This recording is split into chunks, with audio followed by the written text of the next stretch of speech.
Kita kedatangan tamu kiai besar dari Cipasung. Alhamdulillah, pesantren tua. Kursi kiai, kursi. Nanti kita minta beliau juga memberikan mauidhah hasanah buat kita semua, amin. Kita coba nyambung yang kemarinan dengan izin Allah Subhanahu wa taala. Silakan dibuka ujung surah Hud ya. Iya. Ujung surat Hud. Awal surat Yusuf. Buang kekhawatiran. Terus apa? Datangkan keyakinan.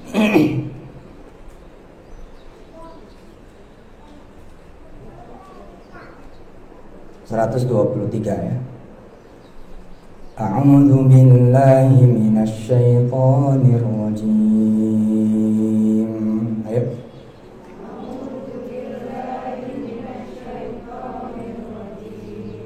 Bismillahirrahmanirrahim. Ustaz Rahim, ada nomornya Faizin? Hah? Coba mungkin dia di dalam kali, suruh kemari aja.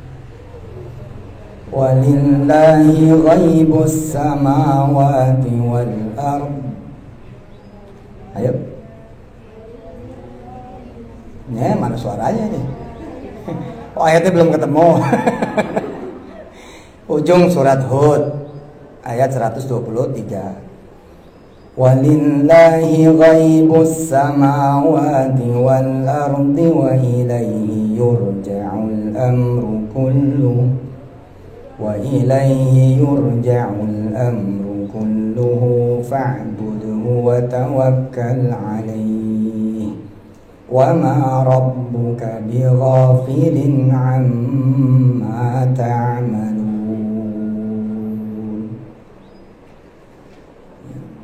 Jadi yang Allah lihat adalah reaksi kita. Yang Allah lihat adalah antar pikiran kita, perasaan kita, tulisan kita juga, omongan, ucapan, kalimat.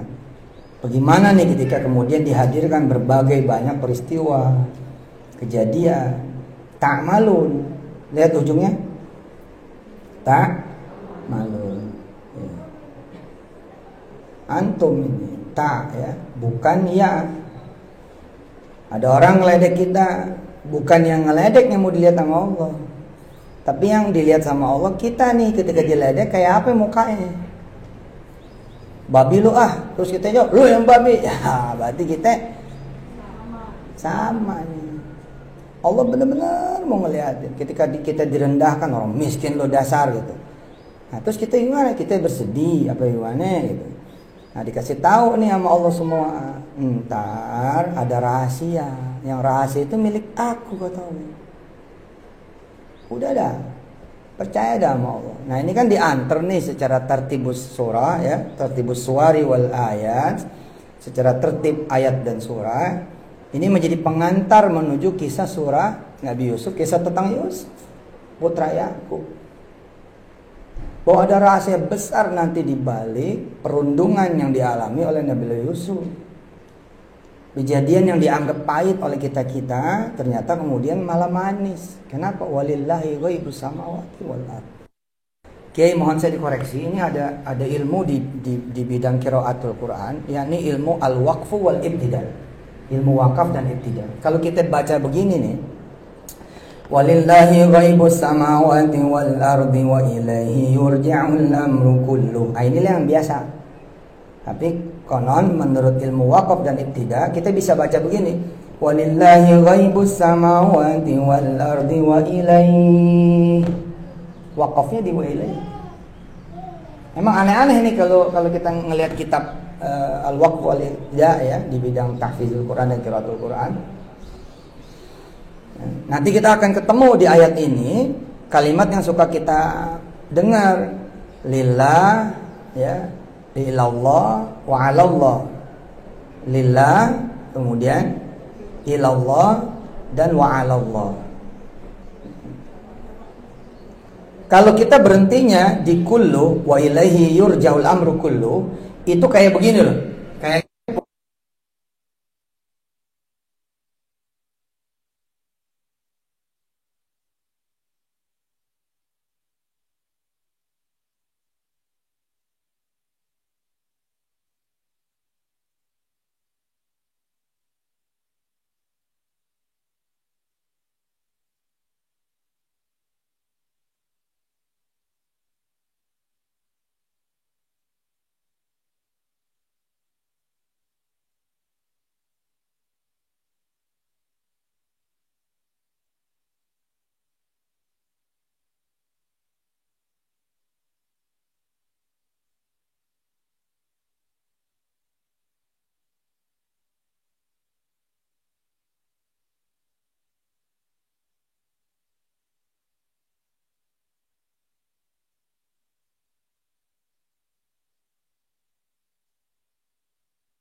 ngelihat anaknya sih, ketika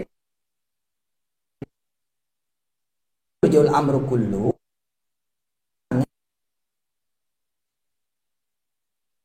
kita serahkan. Tapi pertanyaannya kita pada, makanya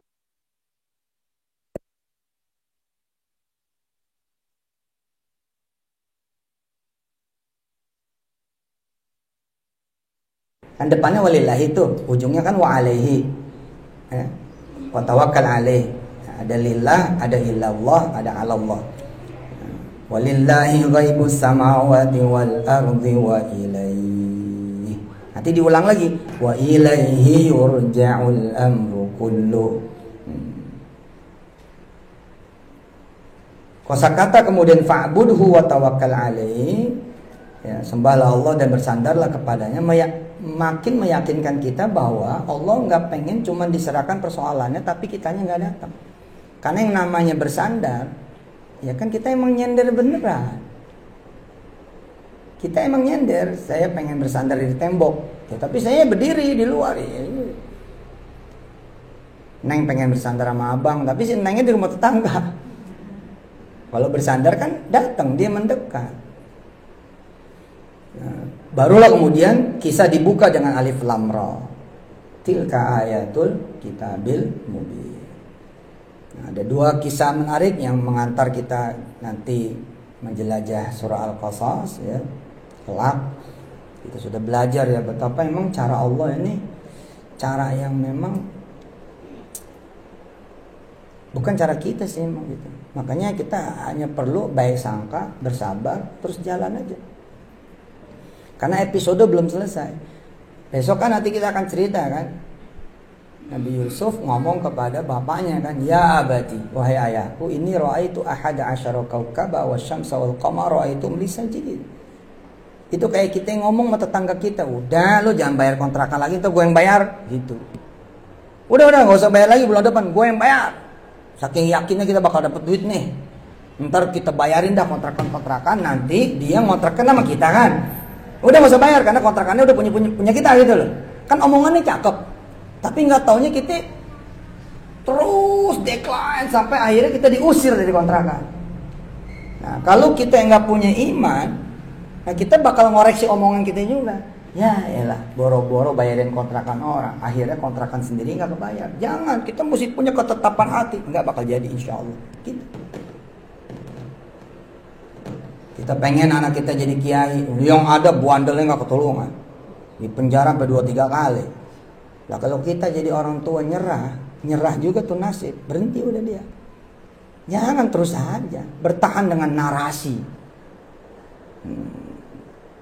Bertahan dengan kemudian ucapan, bertahan dengan omongan. Nah, karena di samping kita udah ada kiai-kiai besar, insya Allah jarang-jarang beliau kemari. Kita minta dulu dari Kiai Asep, nanti habis itu yang berikutnya. Terima kasih, kita minta Kiai Asep Tamam.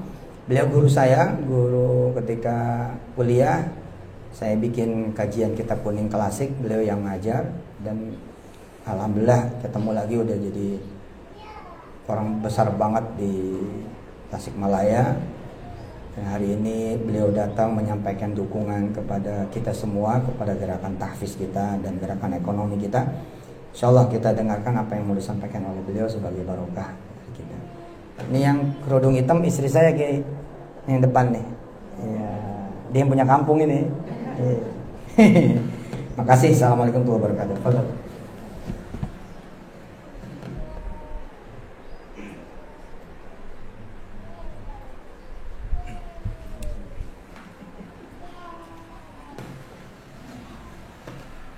Bismillahirrahmanirrahim. Assalamualaikum warahmatullahi wabarakatuh. Alhamdulillahirabbil alamin, wassalatu wassalamu ala asyrafil mursalin sayyidina Muhammadin wa ala alihi wa sahbihi ajma'in, wa ba'du. Yang saya hormati Ustadz Yusuf Mansur bersama keluarga, bersama jamaah. Yang saya hormati Pak Kiai dari Cipasu, Pak Kiai dari Al-Itqon. Dan untuk kesekian kalinya saya merasa diteror, bukan diteror ya, untuk berbicara tanpa persiapan. Dan ini sesuatu yang alhamdulillah saya bisa berada di sini. Salawat salam semoga tercurah ruah keharibaan Rasulullah Sallallahu Alaihi Wasallam kepada keluarganya, sahabatnya, dan umatnya. Alhamdulillah saya merasa berbangga. Alhamdulillah bisa hadir di sini. Hadir entah ini mimpi ya, karena untuk bisa bertemu dengan Ustadz Mansur, apalagi dengan janji hanya beberapa hari, itu sesuatu yang perlu disyukuri. Dan ya, kebersamaan sebetulnya sudah dirintis dari tahun 1991. Waktu itu beliau adalah murid saya, dan sekarang beliau adalah profesor saya. Ya, tentu untuk sampai ke posisi seperti ini kan menghadapi perjalanan panjang yang luar biasa melelahkan.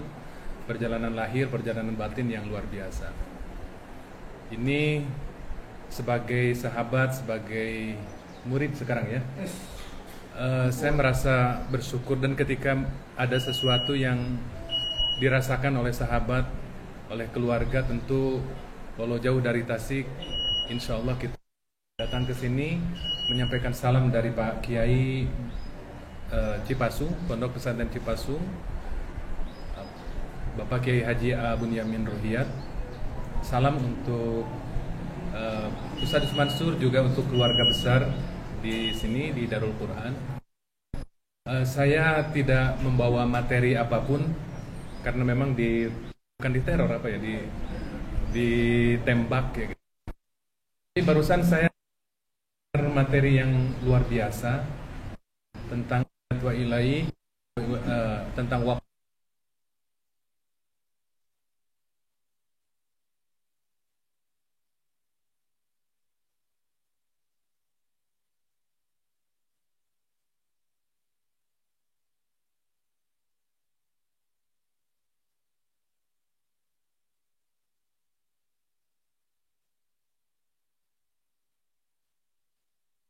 Alamin. Ada di ayat yang lain mungkin lillahnya diawalkan, lillahil hamdu, dan seterusnya. Jadi kalau ilaihi yurja'ul amru atau al amru kulluhu yurja'u dan seterusnya gitu. Nah, ini ada efek tentang pemfokusan dalam buku Al-Balaghah lil Jami' Wasyawahid min Kalamil Badi karya Profesor H.D. Hidayat. Itu diterangkan kalau misalkan ilaihi yurja'ul amru, berarti ilaihinya menjadi qasar, menjadi pemfokusannya di ilaihi. Di ilaihi itu artinya ilaihinya diawalkan. Dan pesannya di ilaihinya, ilaihi kepada Allah. Jadi kita tidak lagi berpikir dulu tentang masalah-masalah apapun yang menimpa kita. Ke Allah dulu. Kitanya dulu ke Allah dulu, baru yurja'ul amru. Seperti mengatakan alhamdulillah. Alhamdulillah segala puji lillahi milik Allah. Nah, berarti pemfokusannya itu ada di alhamdulillah. Kita tidak lagi berpikir dulu tentang milik Allah, tetapi kita berpikirnya mengawali dengan seluruh pujian yang datang kepada kita, pujian apapun yang berada dalam kehidupan kita. Kita pikirkan semua betapa kita ini hidup seringkali ingin dipuji. Hubbus sana min tabiatil insan. Cinta suka dipuji itu adalah tabiat dari manusia. Ya, kita sosial media, kita sampaikan foto atau apapun, kemudian kita mendapatkan pujian. Secara naluriah memang semua manusia ingin dipuji. Tidak jadi masalah. Ada porsi dan proporsinya ketika kita memang berada di wilayah itu ya, dipuji atau tidak dipuji. Kita bisa dipuji memang karena kebaikan kita. Kita dicela memang karena mungkin kesalahan kita. Nah, tetapi kalau misalkan berlebihan, tidak porsional dan tidak proporsional, maka akhirnya akan jatuh kepada riya, akhirnya akan jatuh kepada sum'ah, akhirnya akan jatuh kepada ujub dan lain-lain. Maka ilmu tentang itu diperkuat. Ada alhamdulillah, kita berpikirnya tentang alhamdulillah dulu, baru kita berpikir tentang lillahi. Tetapi di ayat yang lain walillahil hamdu, lillahnya dulu, ingat kepada Allahnya dulu, ingat kepada Allahnya dulu, baru kita kemudian berpikir tentang pujiannya. Ada lillahi, ada ilaihi, dan seterusnya. Nah, ini dalam kitab Nazmud Duror itu diulas sedemikian indah. Dan diantara keindahan Al-Quran yang mungkin jarang kita telusuri adalah keindahan dari ayat demi ayatnya, surat demi suratnya. Maaf Pak Kiai, saya kebetulan baru selesai menulis buku dan baru sampai ke rumah saya nanti malam. Buku tentang balagoh namanya. Balagoh antara teori dan praktik. Yang di dalamnya memang banyak mengungkap tentang keindahan-keindahan dalam Al-Quran, keindahan-keindahan Al-Quran dari sudut pandang strukturnya. Yang diantaranya itu adalah qasar itu. Yang diantaranya adalah tentang bagaimana misalkan wa ilaihi yurja'ul amru kulluh. Di sana tidak ada fa'ilnya, ada juga yurja'unya, itu namanya fi'il, kata kerja mabni majhul yang tidak disebutkan fa'ilnya. Seperti misalkan dalam Al-Qur'an falyanzuril insanu mimma khuliq. Falyanzur, maka perhatikan, al insanu oleh manusia, mimma dari apa? Khuliqa, diciptakan. Jadi di sana tidak disertakan Allah sebagai pencipta. Kita diajak sebentar saja untuk lupa dulu kepada Allah. Tetapi kita ingat dulu tentang betapa penciptaan manusia itu luar biasa.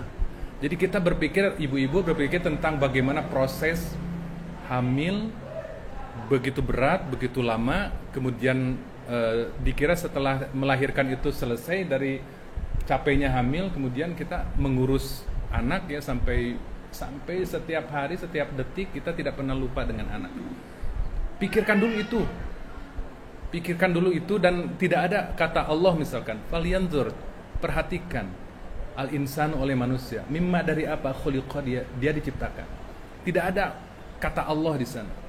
Kita disuruh oleh Allah untuk memikirkan tentang keindahan dan kemahaagungan dalam penciptaan manusia.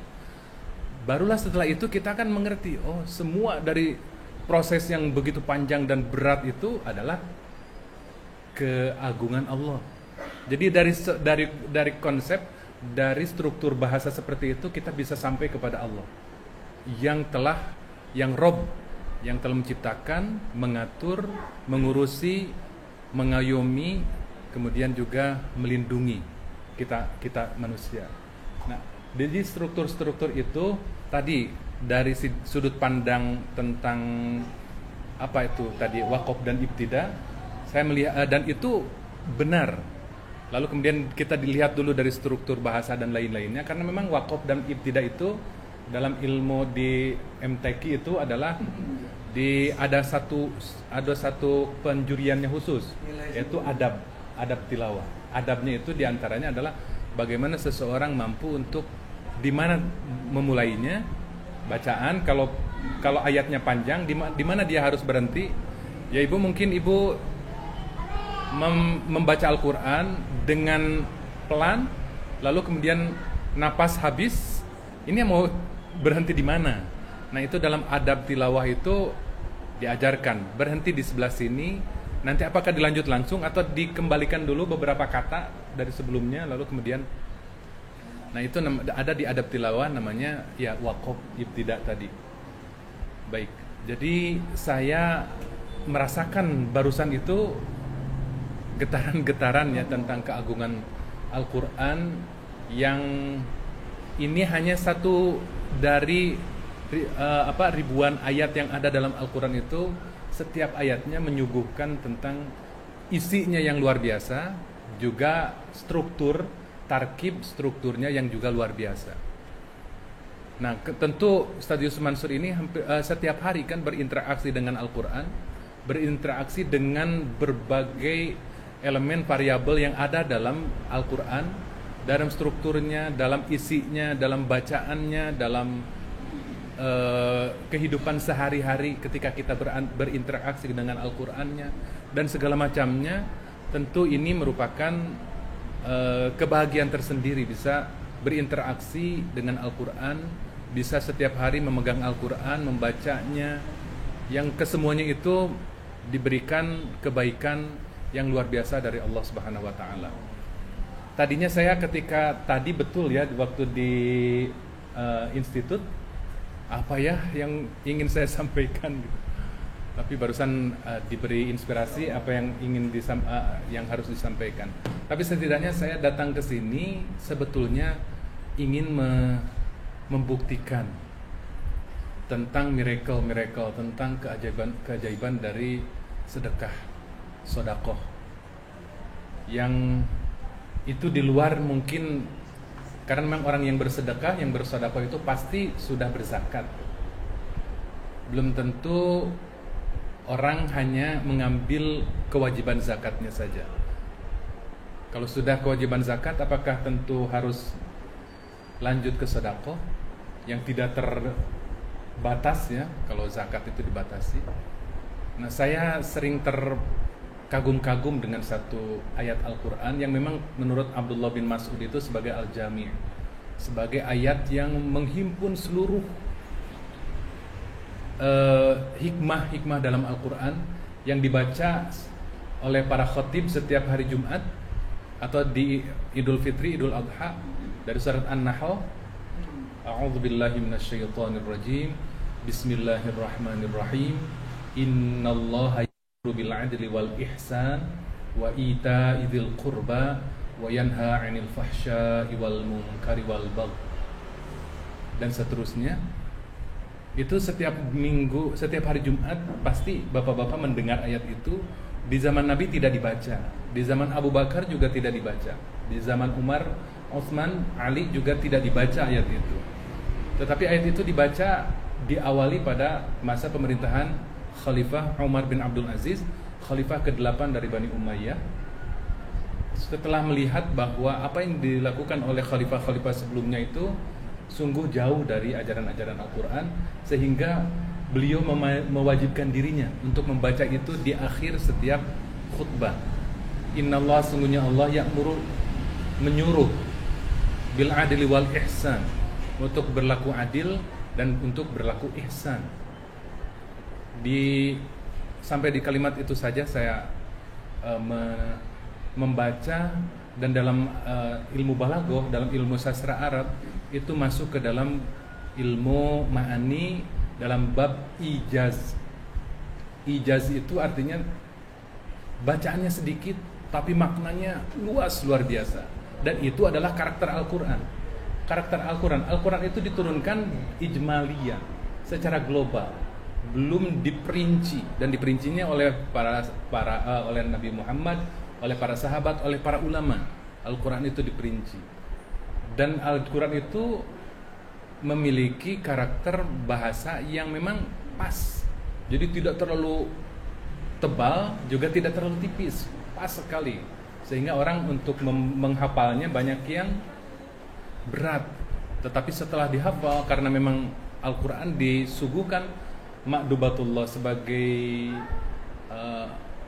sajian dari Allah, tentu tidak memberatkan untuk dihafal. Makanya di Indonesia betapa banyaknya penghafal Al-Quran.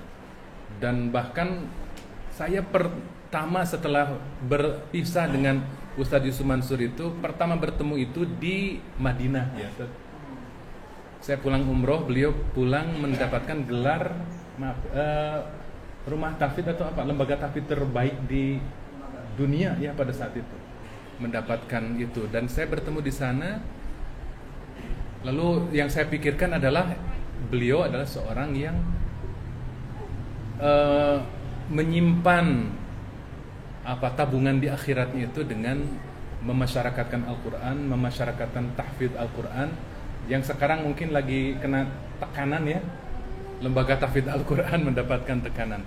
Ya tentu kalau kita tidak menjadi masalah, kenapa harus menjadi pemikiran ya gitu. Gak usah dipikirkan lah. Ayat tadi, ayat surat An-Nahl itu mengajarkan tentang dua hal sebetulnya, tentang bil adli wal ihsan. Kalau dipanjangkan semuanya mungkin tentu akan sangat panjang. Tetapi saya memahami dalam ayat ini para ulama memahami al-adl dengan al-ihsan. Mana yang lebih baik, al-adl atau al-ihsan? Al-adl itu digambarkan oleh Pak Quraish Shihab itu sebagai kewajiban. Al-ihsan digambarkan oleh Allah sebagai sunnat, hal yang sunnat. Tetapi para ulama memahami bahwa al-ihsan adalah qimmatul khair, puncak dari kebaikan manusia, puncak dari kebaikan yang dilakukan oleh manusia itu adalah al-ihsan. Al-ihsan itu adalah anta'budallaha ka'annaka tarahu fa illam takun tarahu fa innahu yaraka. Al-ihsan itu adalah hal-hal sunat yang kita lakukan setelah kewajiban dilakukan. Jadi orang yang ihsan pasti melakukan kewajiban. Orang yang adil belum tentu melakukan ihsan. Orang yang adil belum tentu melakukan ihsan. Orang yang ihsan pasti melakukan adil. Adil itu digambarkan sebagai kewajiban. Bahwa kita melakukan sholat, wajibnya itu hanya 5. Adilnya itu ada di 5 sholat. Maka sholat sunat yang kita lakukan itu adalah ihsan. Adil dalam zakat itu adalah zakat yang dilakukan sebagai kewajiban kita. Tetapi ihsan dalam hal zakat adalah sedekah. Semakin banyak sedekah maka ihsannya semakin kuat. Maka dalam buku Al-Hayat Ar-Rabbaniyah wal Ilm karya Syekh Yusuf Qaradawi disebutkan bahwa memang puncak kebaikan itu adalah al-ihsan. Kita tidak terputus kewajiban salat kita hanya untuk 5 waktu. Tetapi kita sampai kepada hal-hal yang ihsan, yang salat-salat sunnah. Kita tidak cukup dengan berzakat sebagai hal yang adil, tetapi juga lebih dari itu, keisannya itu adalah ke sedekah. Atau mungkin dalam salat, zakat, saum. Saum itu adilnya itu di saum Ramadan sebagai hal yang wajib. Tetapi ihsannya itu adalah ketika kita bisa mampu untuk melakukan saum-saum sunat selain dari zakat. Tentu tafsir yang lain banyak dari ayat ini.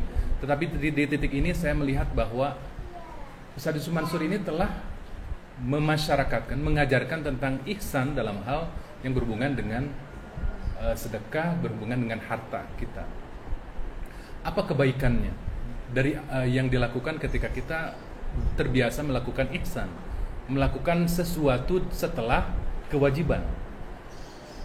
Dalam kitab Al-Hayat Ar-Rabbaniyah wal Ilm karya Yusuf Qaradawi itu mengatakan, idza kanatil faraidu tuwassilu sahibaha ila manzilatil qurbi minallah fan nawafil turaqi biha min manzilatil qurbi ila manzilatil hubbi minallah.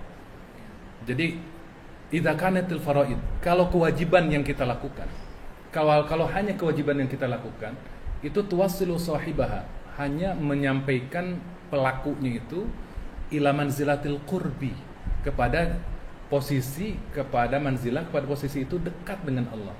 Kewajiban yang kita lakukan itu mendekatkan kita dengan Allah. Fan nawafil, tetapi kalau hal-hal yang sunat yang kita lakukan, turaqi, bisa meningkatkan biha min manzilatil qurbi, dari sekedar dekat ila manzilatil hubbi, kepada cinta kepada Allah. Kalau hanya sekedar dekat, ya lakukanlah kewajiban-kewajiban kita. Tetapi kalau kita ingin lebih dari itu, cinta kepada Allah, Allah cinta kepada kita, maka lakukan segala macam hal yang sunat sebanyak-banyaknya. Ya, maka sebetulnya dalam hal ini bukan sekedar wajib dan sunat. Kalau urusannya kepada larangan, maka kita tidak sekedar adilnya itu menjauhi larangan, tetapi kita juga kalau bisa, kalau mampu, itu kita menjauhi lebih dari itu. Yang disebut ihsan itu adalah tidak cukup dengan menjauhi larangan, tetapi juga menjauhi hal-hal yang makruh. Lebih jauh dari itu adalah menjauhi hal-hal yang syubhat. Lebih jauh dari itu adalah menjauhi hal-hal yang ma bihi ba'sun.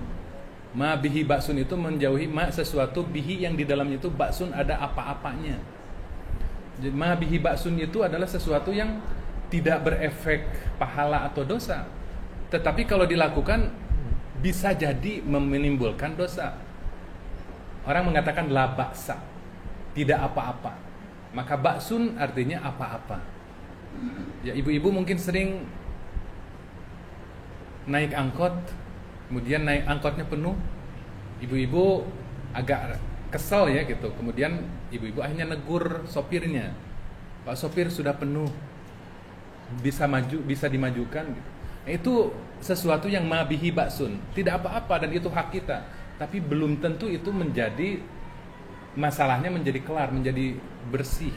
Tapi bisa jadi sopir menjadi marah, sopir menjadi ugal-ugalan dan seterusnya, menunggu satu atau dua orang lagi, atau mungkin menegur seseorang, menegur anak tetangga, menegur orang-orang yang memang kalau kita tegur bisa jadi menjadi baik, tapi belum tentu itu menjadi baik, bisa jadi menjadi bahan pertengkaran dengan orang tuanya, bertengkaran dengan tetangga dan lain-lain seperti itu. Nah, jadi mudah-mudahan pertemuan hari ini walaupun tidak ada sesuatu yang bisa dibawa oleh ibu-ibu, bapak-bapak, tapi saya dalam hal ini ingin karena bahagia ya, tidak merasa capek ya dari Tasik setelah subuh sampai hari ini langsung ke rumah ke sana ya. Kemudian alhamdulillah ada ustadznya, saya berpikir di jalan itu ada nggak ya gitu, ada nggak. Tapi alhamdulillah stafnya sudah terus menghubungi saya dari mulai Bandung ya sampai terus menerus sudah sampai di mana. Alhamdulillahirabbil alamin. Terima kasih, jazakumullah khairan, jazakumullah ahsanal jaza. Mohon maaf tidak ada apa-apanya. Maaf, cukup demikian. Saya menutupnya dengan doa dari Cipasung saja ya. Wallahul muwaffiq ila aqwamit thoriq. Wassalamualaikum warahmatullahi wabarakatuh.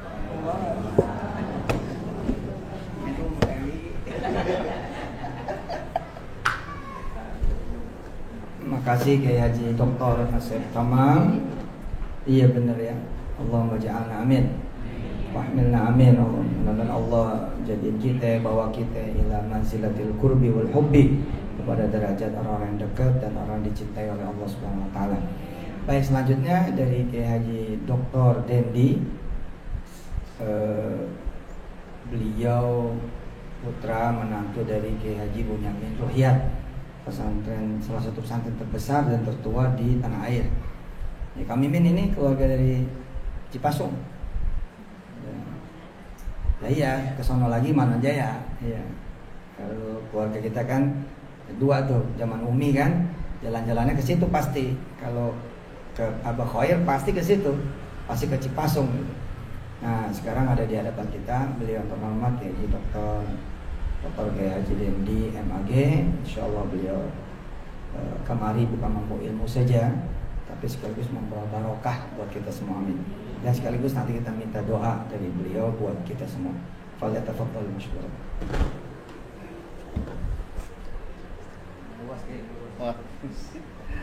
Ya Allah.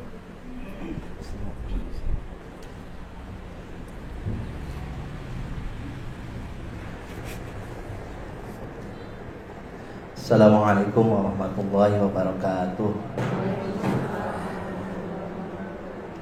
Bismillah, alhamdulillah, wassalatu wassalamu ala rasulillah Sayyidina Muhammad ibn Abdillah wa ala alihi wa ashabihi wa man tabi'ahu ila yaumil qiyamah.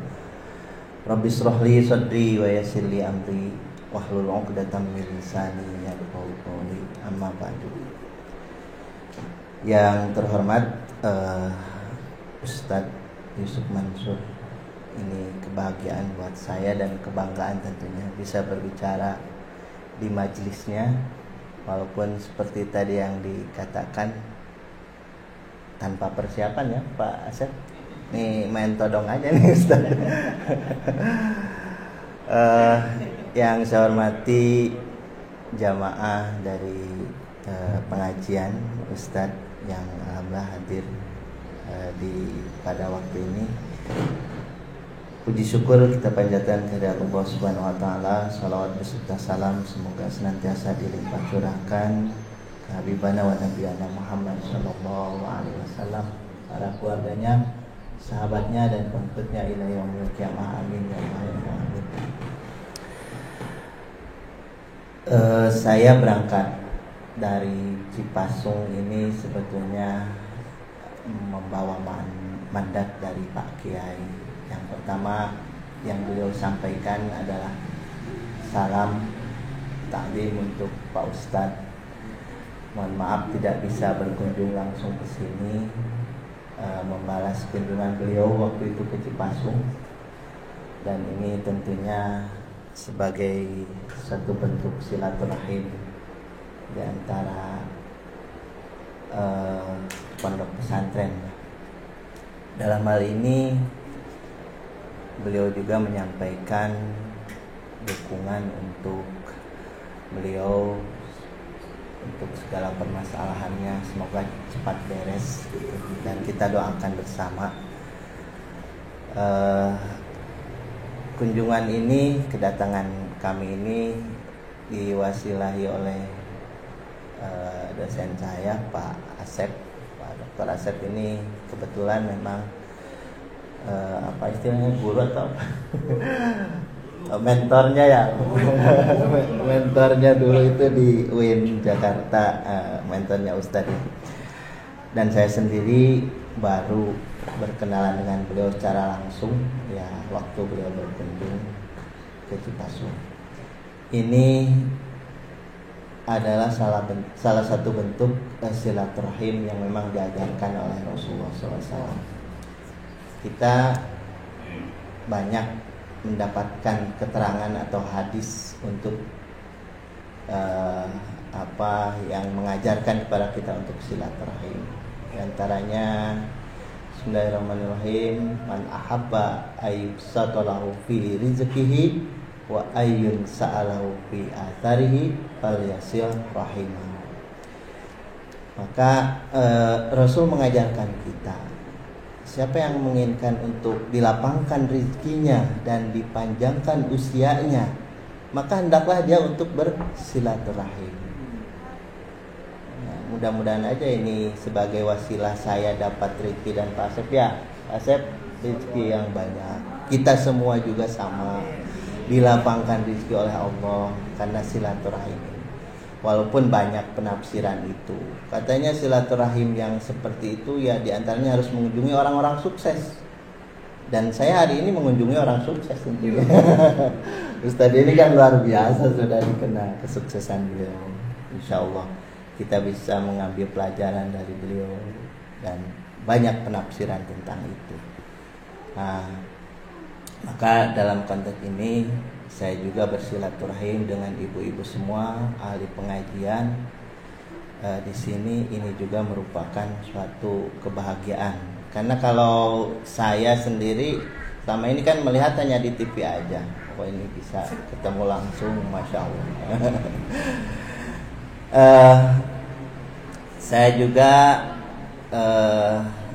didampingi murid, walaupun Beliau sekarang sudah menjadi salah satu pengurus di pesantren Al-Itqon.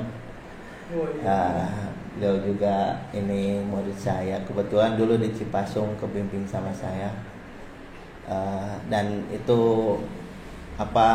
suka ngepel rumah saya itu, karena kalau memang santri ya seperti itu gitu. Itu tabarukannya seperti itu. Saya di sini tentunya akan berbicara tentang pesantren saja, karena memang saya hidupnya di pesantren. Kenapa? Cipasung itu mungkin hanya sebuah kampung kecil. Tapi ketika di situ ada lembaga pendidikan pesantren, maka saya yakin orang tidak tahu Cipasung itu desanya desa apa, nggak tahu gitu. Bahkan kecamatan mungkin juga ada yang nggak tahu. Nah, ya Tasikmalaya ya sangat dikenal. Nah, dalam konteks ini pesantren inilah yang membawa sebuah daerah menjadi sangat dikenal. Dalam bahasa lain, membawa keberkahan. Makanya Ustadz mungkin di sini mendirikan lembaga pesantren itu mudah-mudahan membawa keberkahan buat semua.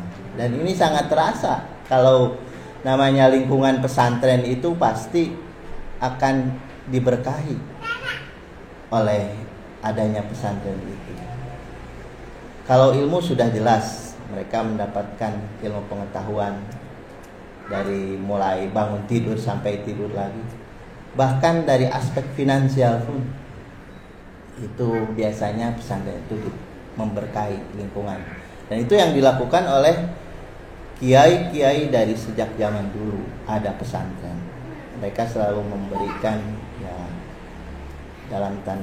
dalam bahasa pesantren itu keberkahan untuk lingkungan. Ada yang menjadi moto di pesantren kami, yaitu salah satu yang diambil dari surat At-Taubah ayat 122. A'udzubillahi minasyaitonirrajim. Bismillahirrahmanirrahim. Ini pasal mohon dibetulkan kalau salah. Wa ma kanal mu'minuna liyanfiru kaffah falaula nafara min kulli firqatin minhum ta'ifatun liyatafaqahu fid-din waliyungdiru qaumahum idza raja'u la'allahum yahdharun. Jadi Bapak dan Ibu, ini menjadi salah satu moto di pesantren kami di Cipasung. Ayat itu menunjukkan atau menceritakan sebuah kisah dulu zaman Rasulullah. Itu para sahabat itu ingin berjuang semuanya ke medan perang. Ingin berjuang semuanya, ingin ikut perang. Nah, jihad fisabilillah itu dalam bahasanya adalah perang. Tetapi kata Rasul, ya dalam hal ini tentunya adalah melalui Al-Quran ini dikatakan, janganlah semua kaum mukminin ini ikut berperang semua, ikut ke medan perang semua. Tetapi harus ada sekelompok orang yang memperdalam ilmu agama. Jadi falaula nafarum min kulli firqatin minhum ta'ifah liyatafaqahu fid-din. Oleh karenanya Bapak dan Ibu ini kalau nanti atau kalau sekarang punya anak itu, gambaran kalau di pesantren kan itu sama dengan berjihad fisabilillah. Karena untuk apa? Untuk memperdalam ilmu agama itu sama bandingannya. Bahkan Rasul menganjurkan tidak boleh semua umat Islam itu berperang, tapi harus ada yang memperdalam ilmu agama. Di antaranya lembaganya itu yaitu pesantren. Kalau tidak ada pesantren, lalu apa lembaga yang mengajarkan, membekali anak-anak kita, membekali kita semua dengan ilmu agama? Tidak akan ada. Dan kita bangga dan kita bersyukur bahwa di Indonesia ini masih banyak lembaga-lembaga pesantren. Makanya Bapak dan Ibu ini harus bersyukur kalau misalkan ada anak-anaknya yang dipesantrenkan. Karena tidak semuanya memperoleh atau semuanya merasakan keinginan untuk pesantren dan bahkan betah di pesantren. Itu godaannya luar biasa itu. Coba aja tanya ini ke Ustadz. Mungkin seminggu nangis itu di pesantren. Biasa itu sebulan itu nangis, tiba-tiba dia ke WC, kemudian matanya istilahnya lembab gitu. Pengul. 3 bulan ya. Bahasa juga 3 bulan tuh ingat aja ke rumah. Artinya butuh perjuangan itu juga. Nah, oleh karenanya harus bersyukur kalau ada anak yang mau pesantren untuk tafakuh fiddin. Dan ingat, kalau itu anak sampai pesantren, tentunya harta yang dikeluarkan untuk biaya itu adalah bentuk amal jariah. Amal jariah bagi orang tuanya. Jadi kalau misalkan punya anak dipesantrenkan dalam ilmu agama, kemudian dia sampai mengeluarkan harta biaya yang begitu banyak, walaupun pesantren itu jarang yang mahal ya. Saya aja hitungannya sangat murah lah kalau di Cipasung. Tapi ini bukan promosi, bukan. Hitungannya kalau dibanding dengan sekolah sampai kuliah itu subhanallah, pesantren itu tidak ada. Nah, maksud saya segala yang dikeluarkan ibu bapak untuk mesantrenkan anak itu jelas itu hitungannya menjadi amal jariah. Dan itu akan ditemui nanti di akhirat. Nah, kemudian anak yang mesantren itu pun menjadi investasi buat kita semua. Karena kalau dipesantrenkan, ya paling tidak nanti dia bisa sholat yang benar, punya ilmunya. Kemudian nantinya dia akan mendoakan orang tuanya. Sedangkan anak yang soleh dan mendoakan orang tua itu akan terus menerus. Idza mata ibnu Adam in qata'a amalu illa min thalasin, shadaqah jariyah, au ilmin yuntafa'u bi, au waladin shalihin yad'u lahu. Nah ini kan investasi nih. Kalau anak dipesantrenkan itu seperti itu, investasi buat kita. Mana ada sih kalau anak yang soleh tidak mendoakan orang tua. Subhanallah ini. Makanya ya kalau nanti Ustaz juga akan mesantrenkan ya, insyaallah. Subhanallah ini tabarukan buat Cipasung juga, mudah-mudahan bisa datang. Karena kalau di pesantren itu konsepnya tempatnya aja sudah punya barokah. Makanya kalau misalkan dia diam di sebuah asrama di lingkungan pesantren, itu kan dalam konteks kesehariannya itu bahasa santri itu full doa gitu. Dan doanya itu bukan hanya santri, alumni-alumninya juga mau mendoakan. Alumninya Cipasung misalkan punya pesantren, punya santri lagi, dia mendoakan lagi. Subhanallah. Makanya kalau udahlah kalau anak yang di pesantren itu tenang. Nah, sejelek-jeleknya santri, ya pastilah ya ada perubahan untuk memperbaiki diri dan berakhlak. Terutama yang tadi tafakuh fiddin dan tentunya akhlakul karimah. Jadi kalau saya katakan dari Pak Kiai itu sering mengatakan ke pesantren ke Cipasung itu orang kenal, orang tahu lembaga pendidikan karena ada pesantren. Makanya lembaga-lembaga yang lain itu tidak istilahnya menjadi besar ketika tidak ada pondok, tidak ada pondok pesantren. Dan ada perkataan salah satu tokoh Muslim dulu ya, Pak Menteri Agama Mufti Ali, tidak ada lembaga yang bisa mencetak ulama selain pondok pesantren. Tidak ada. Walaupun itu misalkan lembaga tinggi Islam, walaupun itu namanya apa, tidak ada yang bisa menghasilkan ulama kecuali pondok pesantren. Dan itu harus diakui. Fakta sejarah membuktikan. Makanya sekali lagi ini saya sampaikan tentu untuk mengingatkan dan menjadi motivasi dari jamaah sekalian di sini. Mudah-mudahan Bapak dan Ibu yang punya anak untuk tergerak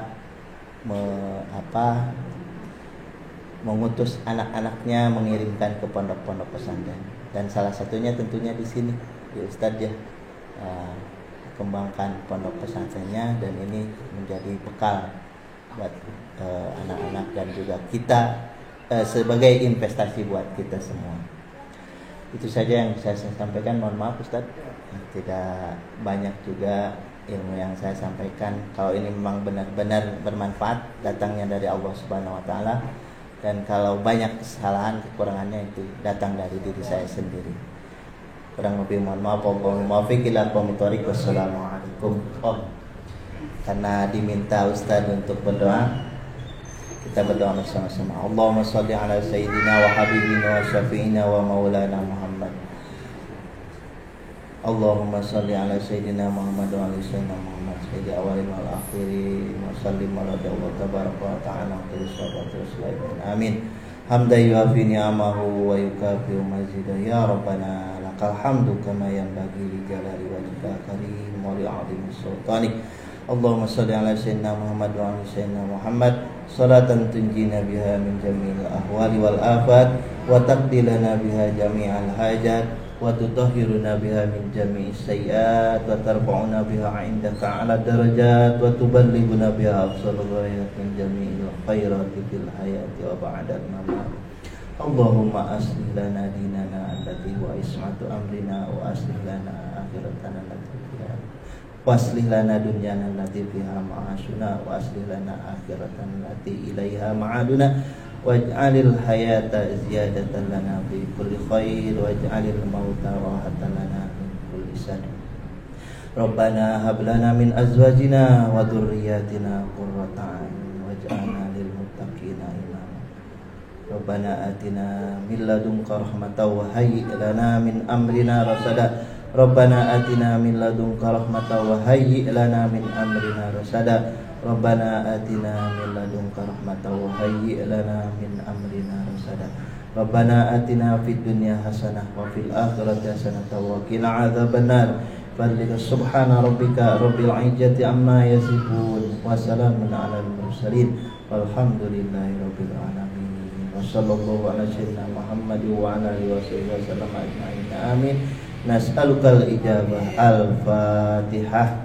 A'udzu billahi minasyaitonir rajim. Ar-Rahmanir Rahim. Maliki yaumiddin. Iyyaka na'budu wa iyyaka nasta'in. Ihdinas siratal mustaqim. Ghairil maghdubi 'alaihim waladdallin. Wallahul muwaffiq ila aqwamit thoriq. Wassalamualaikum warahmatullahi wabarakatuh.